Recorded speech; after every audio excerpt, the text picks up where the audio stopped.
Medical tourism. It's this huge trend now. People are traveling all over the world for cosmetic procedures. Yeah. Turkey in particular, um, has become like a real hot spot Hmm. for tummy tucks, Yeah. nose jobs, even weight loss surgery. Right. And it's all at like a fraction of the cost you'd find, back home. Yeah. Yeah. And with social media like flooded with all those glamorous before and after pictures, Hmm. you can see the appeal. Absolutely. But our listeners have sent us a bunch of articles Right. that really dive deep into this. They want to uncover the risks, the industry practices, Of course. and all those ethical questions it raises. Hmm. So that's what we're going to do today. Unpack all of that together Yeah. and see what's really behind this booming industry. It's easy to get caught up in the allure of affordable cosmetic surgery, Right. but like with any medical procedure, there are risks involved. Yeah. And when you add in traveling to a foreign country, Right. potentially facing language barriers, Yeah. different healthcare standards, Yeah. those risks can really multiply. Absolutely. And, that brings us to this story, the heartbreaking story of Morgan Ribeiro. Right. She was a 20-year-old from London Mm. who tragically died Yes. following weight loss surgery in Turkey. Yes. And her story, unfortunately, highlights Yeah. so many of the pitfalls Yeah, that can await those seeking cosmetic surgery abroad. absolutely. What's particularly concerning about Morgan's case Yeah. is that there were several red flags she Mm. might have missed. Red flags that ultimately Right. contributed to her tragic outcome. Okay, so let's break those down Yeah, because those are the exact kind of things our listeners need to be aware of. exactly. One of the articles from Investor Right. mentioned that she booked through an agency Yeah, that was offering this heavily discounted package. right. And that's often the first warning sign. Oh. These deeply discounted packages Yeah. sometimes indicate that corners are being cut, Right. either in terms of the quality of care Yeah. or the surgeon's experience Mhm. or the aftercare provided. It's like anything else. If it seems too good to be true, Exactly. it probably is. Exactly. And in Morgan's case, Yeah. she ended up Yeah. being operated on Yeah. by a different surgeon than the one she initially consulted with. Wow. And the clinic itself Yeah. had numerous complaints Oh, wow. about inadequate aftercare. These are Mm. crucial things to research and be aware of beforehand. Absolutely. You want to know exactly who is performing your surgery and what their qualifications are. Right. And aftercare, thorough aftercare, Yeah. is vital for ensuring proper healing Yes. and, catching any potential complications early on. Exactly. And sadly, in Morgan's case, Yeah. she was discharged too soon, Hmm. despite being in pain. Oh, wow. During her flight back to the UK, she collapsed Oh, my gosh. and later passed away from septicemia. Septicemia, Yeah. that's a serious infection that can occur after any surgery, Mhm. especially if the wound isn't cared for properly. Right. That's why that aftercare is so vital. You're right. And unfortunately, this tragic outcome Yeah. underscores a larger issue within this industry, Okay. the prioritization of profit over patient safety. The Investor article actually mentioned at least 28 British women Yeah. have died in the past 5 years following cosmetic surgeries in Turkey. That's a startling statistic. It is. Clearly, Morgan's story is not an isolated incident. No, it's not. And these cases often highlight the systemic issues within this industry. Mhm. Some clinics, Yeah, driven by the desire to maximize profits, right.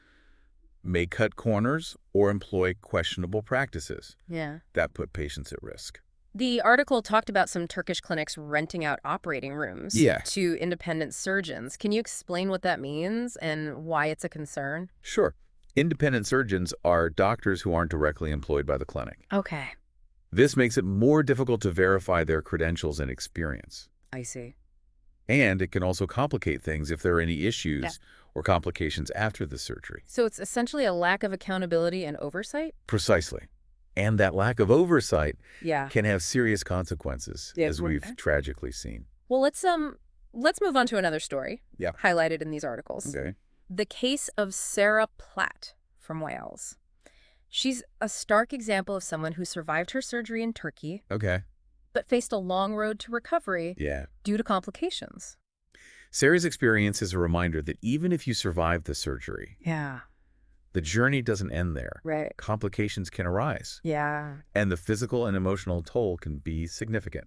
She went to Antalya Wow. for a tummy tuck and breast surgery Mm-hmm. and ended up experiencing intense pain, Oh, wow. vomiting, and infections. What really struck me, yeah, Is that she needed 9 more surgeries oh my God. to repair the damage caused by the initial procedure. Wow.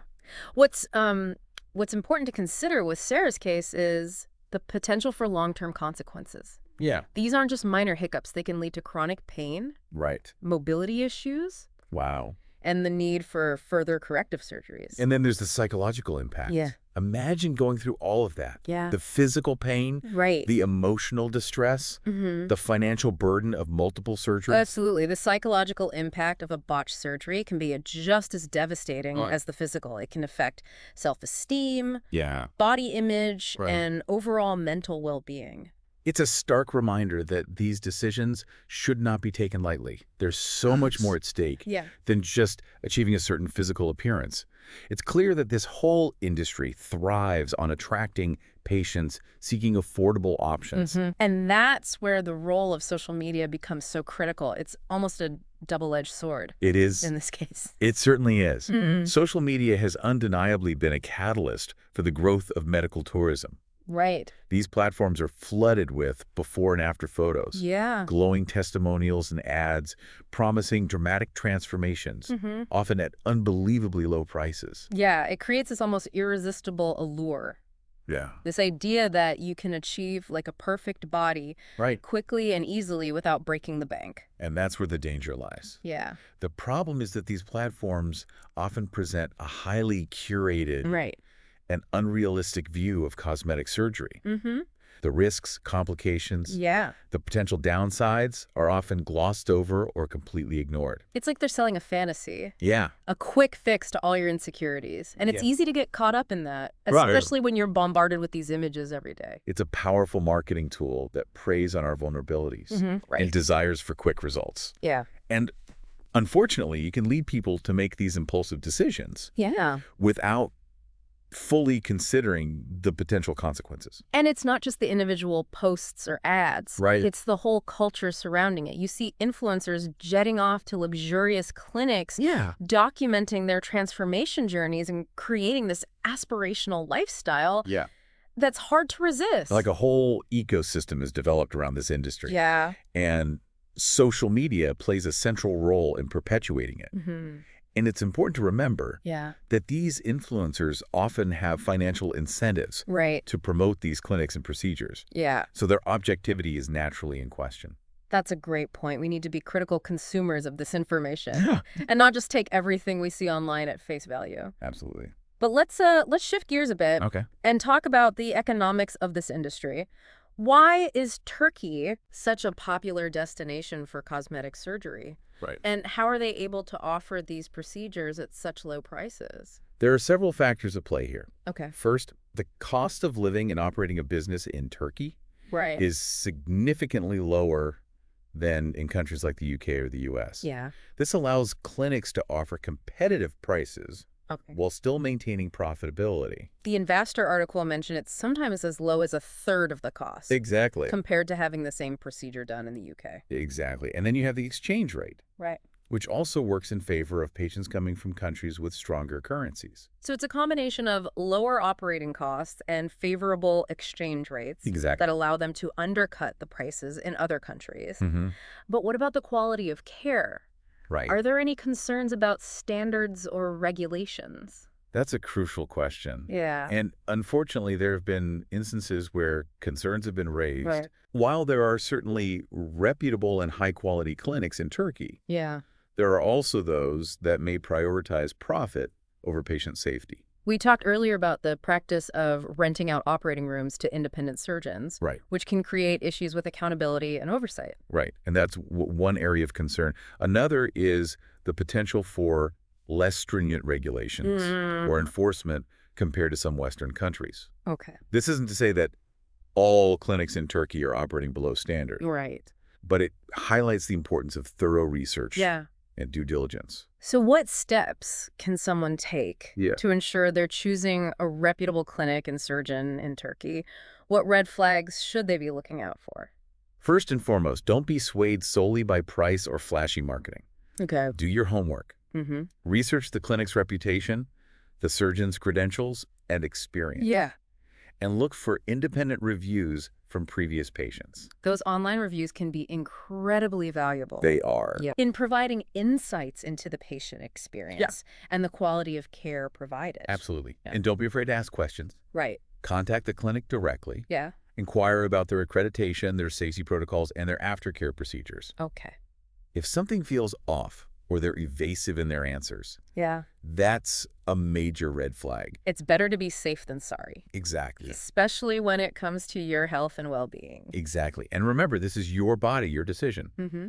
Don't let anyone pressure you into a procedure Yeah. you're not comfortable with or haven't thoroughly researched. Well, we've covered a lot of ground so far. We have. From the allure of cheap surgeries to the potential risks, the economics of the industry, Right. and the role of social media.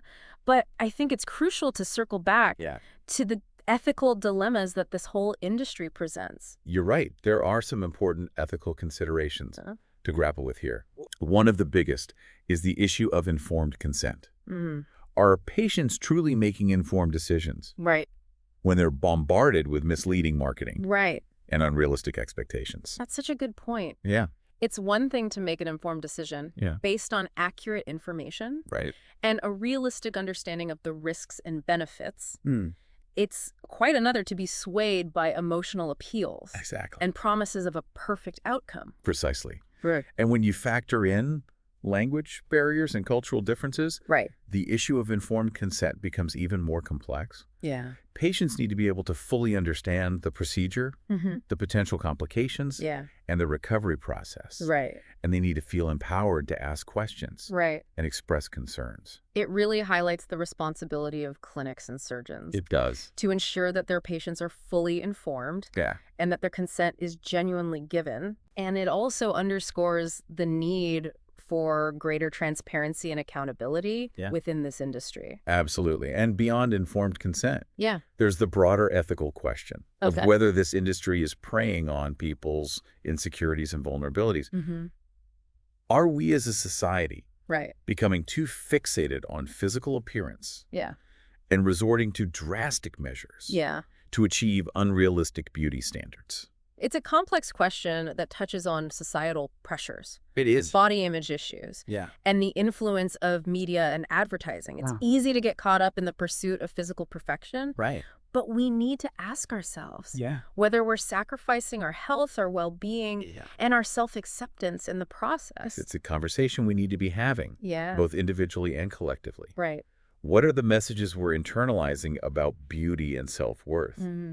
And are we making choices that are truly aligned with our values and our overall well-being? These are powerful questions. Yeah. But I think they lead us nicely into the next part of our deep dive. Okay. We've talked about the external factors, the industry practices, the risks involved. Right. But now let's shift our focus inward Okay. and explore the psychological and emotional aspects of this phenomenon. We've talked a lot about the industry side of things, but now I want to turn our attention to the individual. Okay. Like if you're considering cosmetic surgery, Mm-hmm. what can you do to make sure you're making a healthy and informed choice? Yeah. Not just physically, but emotionally as well. It all starts with honest self-reflection. Okay. Ask yourself, why do I want this procedure? Mm-hmm. Am I doing it for me? Or am I feeling pressure Right. from external sources like social media or societal expectations? Yeah. What are my expectations for the outcome, and are they realistic? Those are some really important questions to consider. Yeah. Because it's so easy to get swept up in, what you see online or what other people are doing. Absolutely. It's important to remember that surgery is a personal decision, It is.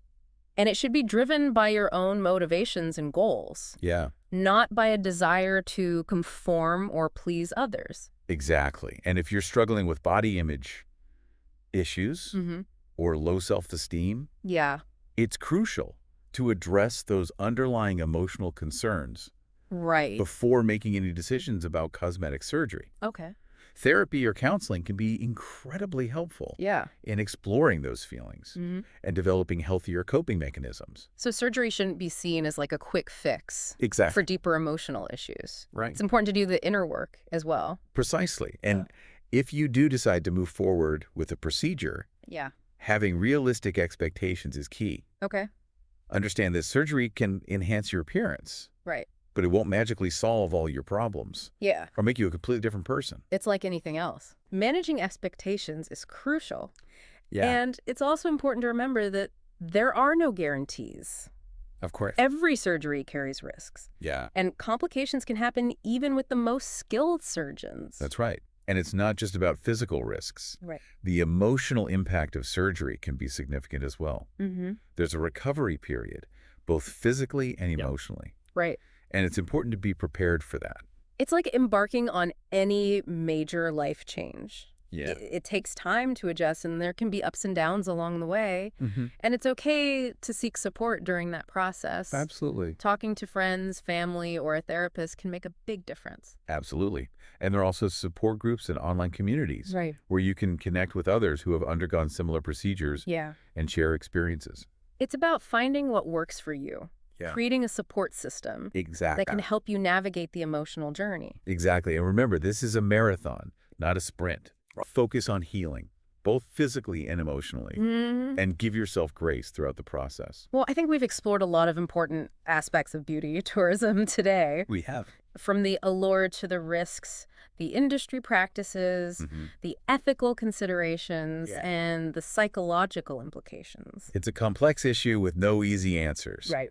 But hopefully our discussion has provided you with some valuable insights Yeah. and food for thought. Absolutely. If you're considering cosmetic surgery, Yeah. remember to do your research thoroughly, Mm-hmm. choose a reputable clinic and surgeon, Yes. and most importantly, make sure you're doing it for the right reasons. And don't forget the importance of self-care and self-acceptance. Mm, True beauty comes from within, right. and it's something we can cultivate regardless of our physical appearance. I love that. So as we wrap up this deep dive, Yeah. I want to leave you with this.